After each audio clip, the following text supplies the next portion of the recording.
પ્રકૃતિના પૂજક એવા આદિવાસી સમાજમાં હોળીના તહેવારનું અનેરું મહાત્મ્ય રહેલું છે।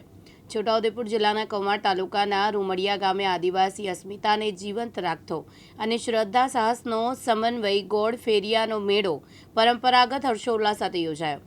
અંદાજે 300 વર્ષ કરતાં પણ વધુ પ્રાચીન ગણાતો આ મેળો આજે પણ આધુનિક યુગમાં પોતાની મૌલિકતા જાળવી રહ્યો છે। રાજા રજવાડાના સમયથી ચાલતી આવતી આ અનોખી પરંપરામાં હોળી પ્રગટાવ્યાના ત્રીજા દિવસે રૂમડિયા ગામના ચોકમાં વિશાળ જનમેદની એકઠી થાય છે।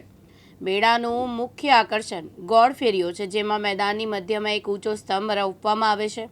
આ સ્તંભ પર સાગના લાકડામાંથી બનેલા વિશિષ્ટ ચાકડા જેવા એટલે કે ચકડોળ જેવી રચના પર ગોળ ગામના બળવા ધાર્મિક વડાને બાંધીને ગોળ ગોળ ફેરવવામાં આવે છે।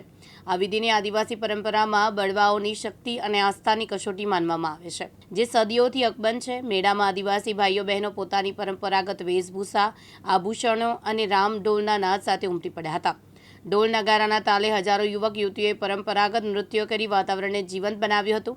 આ અદ્ભુત લોક સંસ્કૃતિના દર્શન કરવા માટે માત્ર સ્થાનિક નહીં પરંતુ રાજ્યના અન્ય જિલ્લાઓ અને છેક 7 સમંદર પારથી વિદેશ પ્રવાસીઓ પણ રૂમડિયા ખાતે ઉમટી પડ્યા હતા।